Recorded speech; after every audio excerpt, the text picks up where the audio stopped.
Welcome back Payel story ব্লগে তোমাদের সবাইকে স্বাগত। আশা করি তোমরা সবাই ভালো আছো। আজকে শনিবার প্রায় বিকেল 5টা মতো বাজে। শারদীয়ার প্রীতি ও শুভেচ্ছা জানিয়ে আজকের এই ছোট্ট ব্লগটা শুরু করছি। সয়াবিনগুলো সেদ্ধ বসালাম, মিনিট 5-7 মতো, খানিকক্ষণ সময় লাগবে। ততক্ষণে চলো হাতের দু একটা টুকটাক কাজ গুছিয়ে রেখে আসি। এই দেখেছো, ফিরতে না ফিরতেই দিব্যি সেদ্ধ হয়ে গেছে। ওই 1-2 ফুটেই দেখলাম হয়ে গেল। আর এই কটাই সয়াবিন পড়েছিল জানো তো। আমার বাড়িতে তো এমনি সয়াবিন কেউ খায় না, এই আনলে পরে যে কী সমস্যা না, তখন নানা রকম ভিডিও দেখতে হয় কোথায় কীভাবে রান্না করলে পরে এই কটা সয়াবিন অন্তত উঠবে। এই যে এবার ঠান্ডা করতে বসিয়ে দেবো, আনুষঙ্গিক কিছু মশলাপাতি দিয়ে ঝটপট তৈরি করে ফেলবো সয়াবিনের কোফতা কারি। ওই বলছিলাম না একটু বেরোবো, আসলে কী বলতো, রাত্রিবেলার খাবার দাবারটা একটু গুছিয়ে রেখে গেলে পরে কি তখন যেন মাথার উপরে কাজের চাপটা কম থাকে। আর ওখান থেকে ফিরতে ফিরতে প্রায় রাত্রি 9:30 মতো বেজেই যাবে। এই রান্নার মশলা বলতে গেলে পরে একটা টমেটো একটু বড় হলেও অসুবিধা নেই, একটা আদা একটা জায়গায় 1.5টা হলে পরেও অসুবিধা নেই, আর বেশ কয়েকটা কাঁচা লঙ্কা, এটাই হচ্ছে মূল মশলাটা। আর সেই সঙ্গে আমাদের যা রোজকার বেসিক স্পাইসেস সে তো রয়েছেই। তবে খেতে কিন্তু ভারী ভালো হয় জানো তো। আগেও তো একবার করেছিলাম, সত্যি যেন মুখে লেগে থাকার মতো। আর এই নিরামিষ দিনে কী রান্না করবো বলো তো। আমরা আবার ওদিক থেকে ফিরলে পরে হীরক রায়কে নিয়ে যাবে। এই কাছাকাছি একটা গল্প খেলার জায়গা রয়েছে, রায়ের বন্ধুবান্ধবরা আসবে। বেশ খানিকক্ষণ সময় ওরা একসঙ্গে ওখানে একটু গল্প গুজব করবে, ঘুরবে টুরবে। সেই মতো কি হীরককে ওখানে বসে থেকে একেবারে রায়কে নিয়ে আসতে হবে। ওই দুজনকে একেবারে খাইয়ে দাইয়ে পাঠাবো। সেজন্যই আরও তড়িঘড়ি আজ রান্নাঘরে ঢোকা। চলো এবার মশলাটা বেটে নিই। এই রান্নাটা করতে যে খুব বেশিক্ষণ সময় লাগে তা না, কিন্তু এই আনুষঙ্গিক জোগাড়পত্র করতেই যেন সময় গড়িয়ে যায়। তবে এই মশলাটা তৈরি করার সময় কিন্তু অবশ্যই 2-3 বার ভালো করে চেক করে নেবে। অনেক সময় কী বলো তো, আদাগুলো না ওই রকমই গোটা গোটা লম্বা লম্বা থেকে যায়, তখন আবার খানিকটা ভেঙে দিলে পরে খুব সুন্দর একটা পেস্ট তৈরি হয়ে যায়। এদিকে সয়াবিনগুলো ঠান্ডা করে একদম জল চিপে নিয়েছি। এটাও কিন্তু অবশ্যই খেয়াল করবে, জল থাকলে কিন্তু বাটাটা খুব একটা ভালো হবে না, মানে আমাদের একটা টাইট ডো মতো করতে হবে আর কি। তার ফলে কি জলটা যতটা পারবে খুব ভালো করে নিংড়ে নেবে। সময়ের পাকে ঝোঁকড়ে যে কোথা দিয়ে বছর পেরিয়ে যায় সে যেন টেরই পাওয়া যায় না। এই মনে হলো গত বছরই এইরকম দিনগুলো কাটালাম। আবার চোখের পলকে দেখো না আজ মা আমাদের মধ্যে। সত্যিই তো এই অনুভূতিটা, এই ফিলিংসটাই একদম অন্যরকম। যতই বয়স বাড়ুক না কেন, পুজোর কদিন যেন মনে হয় একদম লাগাম ছাড়া জীবনযাপন করি। ছোটোবেলায় যেরকম নতুন জামা কাপড় পরে এক ছুটে বন্ধুদের সঙ্গে বেরিয়ে যেতাম ঠাকুর দেখার জন্যে, আজও যেন মনে হয় পারলে পরে সেই রকমই করি। কিন্তু এখন তো প্রচুর রেসপন্সিবিলিটিস জীবনে, তাই জন্যে কী বলতো, সত্যি কথা বলতে গেলে পরে এই আজ যাবো, হয়তো বা আবার ওই সপ্তমীর দিন সন্ধ্যাবেলায় যাই, না হলে পরে অষ্টমীর অঞ্জলির সময় আবার দশমী, এইরকম করে করেই ভেঙে ভেঙে যাওয়া হয়। এরকম একটা ডো তৈরি করে নিতে হবে। তবে খেয়াল করো, যদি এই সয়াবিনটা বাটার সময় একটু জল লাগে অবশ্যই কিন্তু দিও, তবে সেটা কিন্তু আন্দাজ করে। এর মধ্যে খানিকটা নুন দিয়ে বেটেছি, এবার একটু করে বেসন দিয়ে দেবো, তাহলে অন্তত কি পাকটা ভালো হয়। তবে এর মধ্যে কিন্তু তোমরা ইচ্ছা করলে পরে সেদ্ধ আলুও দিতে পারো, ধনেপাতাও দিতে পারো। সেদ্ধ আলুটা আমার খেয়ালই ছিল না যে দেবো, আর ধনেপাতা সে শেষই হয়ে গেছে, এখন চোখে পড়ছে জানো। খানিকটা চিনি দিলাম, তাহলে নুন মিষ্টির ব্যালেন্সটাও একদম ঠিকঠাক থাকবে। এবার খুব ভালো করে মেখে নেবো। তবে এর মধ্যে কিন্তু তোমরা ইচ্ছা করলে পরে একটুখানি গুঁড়ো মশলাও দিতে পারো। আমি সামান্য কাশ্মীরি লঙ্কার গুঁড়োই দিচ্ছি, তাহলে একটু যেন লালচে রঙটা আসলে পরে রান্নাটা ভালো লাগে দেখতে। আর মোটামুটি এবার ভালো করে মেখে নিয়ে পরে এই কোফতাগুলোকে কিন্তু একটু হাতে করে খানিকক্ষণ সময়ের জন্য ফ্রিজে রেখে দেবো। তবে একটা কথা কিন্তু খেয়াল করবে, ফ্রিজে কিন্তু প্রায় 1.5 ঘন্টা থেকে 1 ঘন্টা রাখতেই হবে, তাহলে যে কী ভালো ক্রিসপি হয় না খেতে। আজ শনিবার বলে রান্নাটার মধ্যে পেঁয়াজ রসুন ব্যবহার করতে পারলাম না। তবে তোমরা যদি অন্যান্য দিন করো অবশ্যই কিন্তু এই কোফতাটার মধ্যে খানিকটা পেঁয়াজ বাটা রসুন বাটা দিও। এগুলো হয়ে গেছে, খানিকক্ষণের জন্য ফ্রিজে রেখে দেবো। আমার তো হাতে সময় কম, ওই বড় ঝোল 15-20 মিনিট রাখবো। প্রায় 13-14টা মতো কোফতা হয়েছে। মোটামুটি এই দিয়েই আমাদের আজ রাত্রিবেলা ডিনার হয়ে যাবে। হীরক আর আমার জন্যে ভাত, ভাত, রায়রিতের জন্য পরোটা। আটা একেবারে মেখে রেখেছি, রাত্রিবেলায় ফিরে হাতে হাতে গরম গরম করে দেবো। আর ওখান থেকে একটু মিষ্টি কিনে আনবো, খানিকক্ষণ ফ্রিজে রাখার জন্য। দেখছো কি সুন্দর সেট হয়ে গেছে। তবে যদি অন্যান্য দিন করো, এটার মধ্যে কিন্তু অবশ্যই একটু ডিম দিয়ে আর বিস্কিটের গুঁড়ো দিয়ে একদম ডুবো তেলে ভাজবে, কী যে অসাধারণ সুন্দর লাগে। তবে নিরামিষ করে করলে কিন্তু এর মধ্যে যদি একটুখানি চারমগজ বা সেই সঙ্গে কাজু বাদাম দেওয়া যায়, তাহলেও বেশ ভালো হয়।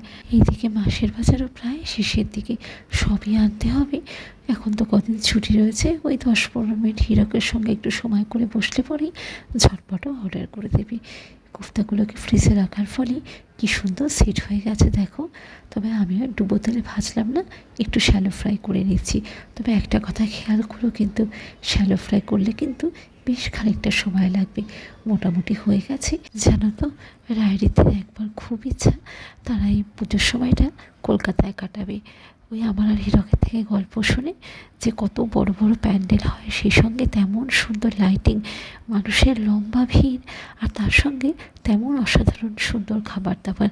এইসব শুনে না আমরা ভীষণ ফ্যাসিনেটেড হয়, জানো তো। তাও তো রায়ের একটু ধারণা আছে, রীতির তো কলকাতার পুজোর সম্বন্ধে সেরকম করে আইডিয়াই নেই। কী বলো তো, নিয়ে যাওয়া যায়, কিন্তু এই 4-5 দিনের জন্য কি আর হয়? এত দূর থেকে গেলে পরে তখন মনেই হয় 15-20 দিন থেকে আসি। আর এই অসময়ে গেলে পরে কি ছুটি পাওয়া যায় বলো তো? তাও তো হীরকের অফিস থেকে না হয় দেবে, কিন্তু আমার স্কুল থেকে কিছুতেই দেবে না এই সময় গেলে পরে। আগে জানো তো সেই মে মাসে যেতাম, আর তখন তো কলকাতায় এত গরম, এত ঘাম, সে আমাদের পালিয়ে বাঁচার মতো অবস্থা জানো। আসলে আমাদের এইখানে তো একদমই ঘাম হয় না, হয়তো বা গরমটা খুব পড়ে, কিন্তু আমাদের এই ঘামের কষ্টটা নেই আর কি। তারপর থেকে এই কালী পুজোর সময় যাই, দেখলে কথায় কথায় রান্নাটা কত এগিয়ে গেল বলাই হলো না। সর্ষের তেলের মধ্যে আলুগুলো ভেজে তার মধ্যে একটা শুকনো লঙ্কা দিয়েছি, বেশ খানিকটা হিং, গোটা গরম মশলা ক্রাশ করা, আর সেই সঙ্গে গোটা জিরে, এই দিয়ে ফোড়ন দেওয়ার পরে ওই যে আদা টমেটোর পেস্টটা তৈরি করেছিলাম ওইটা দিয়ে দিয়েছি। আর তারপরে আমাদের যা রোজকার মশলা, হলুদ গুঁড়ো, লঙ্কা গুঁড়ো, ধনে জিরে গুঁড়ো। তবে ধনে জিরে গুঁড়োটা একটু বেশি পরিমাণেই দিতে হবে। আর টক দই দিয়ে বেশ খানিকক্ষণ ভালো করে কষিয়ে নিয়েছি। তবে একটা কথা খেয়াল করো, যখন টক দইটা দেবে গ্যাসটা কিন্তু বন্ধ করে দিও, না হলে পরে একদম ফেটে যাবে। আর আন্দাজ মতো নুন আর চিনি মোটামুটি হয়ে গেছে। এই বড়াগুলো সাজিয়ে এর উপরে বা ঝোলটা দিয়ে দেবো। একটু চেখে দেখলাম নুন চিনিটা ঠিকঠাকই রয়েছে। তবে ঝোলটা কিন্তু পাতলা করেই করেছি, খুব একটা ঘন গাঢ় করলে কি এই কোফতাগুলোতে সব টেনে যাবে। উপর থেকে একটুখানি ঘি দিয়ে দিলাম, আর এইবারে একটুখানি হিং ছড়িয়ে দেবো, সেই সঙ্গে কাঁচা লঙ্কা। এত সুন্দর একটা গন্ধ আসে, কী যে ভালো লাগে। মোটামুটি রান্নাটা এই অবধি হয়ে গেল। তোমরা কিন্তু কোনো এক সময় অবশ্যই করে আমাকে জানিও। চলো এবার তৈরি হয়ে বেরিয়ে পড়বো। তাই দেখো না, সন্ধ্যে দিয়ে চা খেয়ে বেরোতে বেরোতেই প্রায় 7:30 হয়ে গেল। আর আজকাল তো এত বেলা ছোট হয়ে গেছে, 6:45তেই অন্ধকার হয়ে যায়। চলো আগে একটু মাকে দর্শন করে নিই। সত্যি ঠাকুর সবাইকে ভালো রেখো, সবার মঙ্গল করো।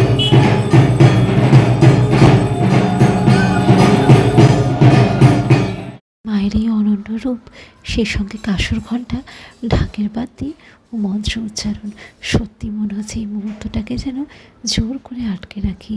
কি ভারী সুন্দর লাগছে না আমাদের মাকে। সেই সঙ্গে দেখো না, প্যান্ডেলটাও অসাধারণ। যদিও এখন শেষ মুহূর্তে দেখছি বেশ কতগুলো কাজ বাকি রয়েছে। চলো এদিকটা একবার ঘুরে আসি।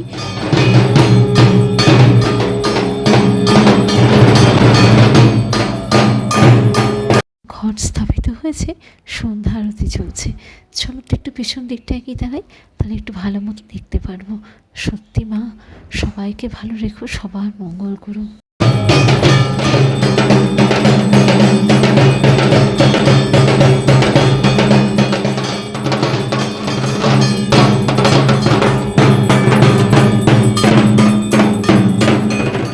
মাকে নমস্কার করে এখন মেলা প্রাঙ্গণে এলাম।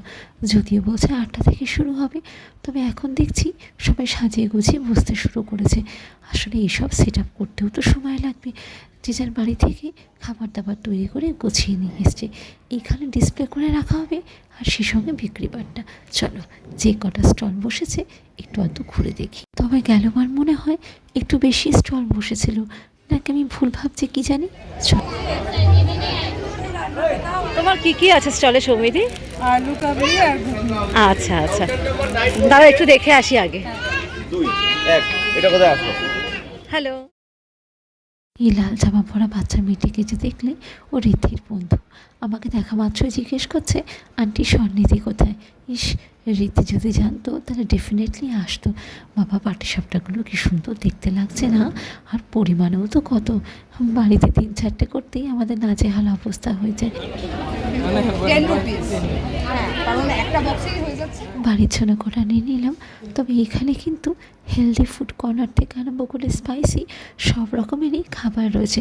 তবে এবার একটু ঘুরে ফিরে দেখে মনে হচ্ছে যেন ডেজার্ট বা সুইট ডিশটা একটু বেশি। আবার দেখো না, সবার সুবিধার্থে কাউন্টারের উপরে কি সুন্দর বাংলা হরফে লেখা রয়েছে কচুরি ও আলুর দম। চলো তো একবার দেখি পারলে পরে রাত্রিবেলার জন্য খানিকটা নিয়ে যাই। Look so delicious, wow, thank you, good luck. প্রায় 8:30 মতো বাজে, বেশ ভালোই ভিড় হয়েছে। তবে এখানে নানা রকম লোভনীয় খাবার দাবার যে দেখতে পাচ্ছি, সবই যেন মনে হচ্ছে একটা করে নিয়ে যাই। সে কি আর সম্ভব? তবে একটা কথা না বললেই নয়, প্রত্যেকের কিন্তু এর পেছনে অশেষ পরিশ্রম, ধৈর্য ও সময় রয়েছে। সত্যি সবার যেন সব বিক্রি হয়ে যায়। চলো তো তৃষা স্টলটা একবার ঘুরে দেখি। তালের বড়া ও তিলের নাড়ু। তুমি একদম সব রেডি করেই নিয়ে এসছো তৃষা? হ্যাঁ, ভালো করেছো। দিতে অসুবিধা হবে। হ্যাঁ না, ভালো করছে, প্যাকেটে করে নিয়ে এসছে, একদম ভালো হয়েছে। এই পটল মিষ্টিটা কিন্তু বেশ নতুনত্ব দেখলাম, পুরোটাই কিন্তু ক্ষীর দিয়ে তৈরি। আজকের এই সুন্দর সন্ধ্যায় 45 বছরের পুজো উপলক্ষে আমাদের আনন্দমেলার ইনোগ্রেশনে রয়েছেন আমাদের chief guest mister Basudev Pattanayak sir. পটল মিষ্টির পাশাপাশি ওরা কিন্তু খুব সুন্দরভাবে ছানার একটা মিষ্টি তৈরি করেছে, আর সেই সঙ্গে রসমালাই। রায়রিতির জন্য 2টো রসমালাই দিতে বললাম। তোমরা রেখে দাও, আমরা যাওয়ার সময় নিয়ে যাবো। হ্যাঁ, যাওয়ার সময় নিয়ে যাবো। বাসুদেব পট্টনায়ক স্যারকে মন রয়েছেন বীরেন কৈলা মহাশয় এবং আমাদের দুর্গাপুজো কমিটির অনেক পুরাতন সাথী। সবাই মিলে একটা জোরে করতালির সাহায্যে ওনাকে অভিবাদন জানান। আপনার উপস্থিতিতে আমাদের এই দুর্গাপুজো আমরা সত্যি ধন্য, আপনি এসেছেন। Thank you very much sir, thank you. ওই প্রথমে যে স্টলটায় গেলাম, দিদি বললো ঘুগনি আছে, ওইখান থেকে 1 বাটি ঘুগনি নিয়েছি। কাল সকালে হীরকের আমার হয়ে যাবে। রায়রিতির জন্য একটু চিকেন দিয়ে চাও করে দেবো। যে যার মতো বিক্রি বাট্টায় ব্যস্ত। তবে এখন দেখছি ভালো লোকের ভিড় হয়েছে। সত্যি বাবা, প্রত্যেকের যেন সব কিছু বিক্রি হয়ে যায়। এরা আজ কতদিন ধরে চিন্তা ভাবনা প্ল্যান, সে সঙ্গে আজ সকাল থেকে তো অক্লান্ত পরিশ্রম।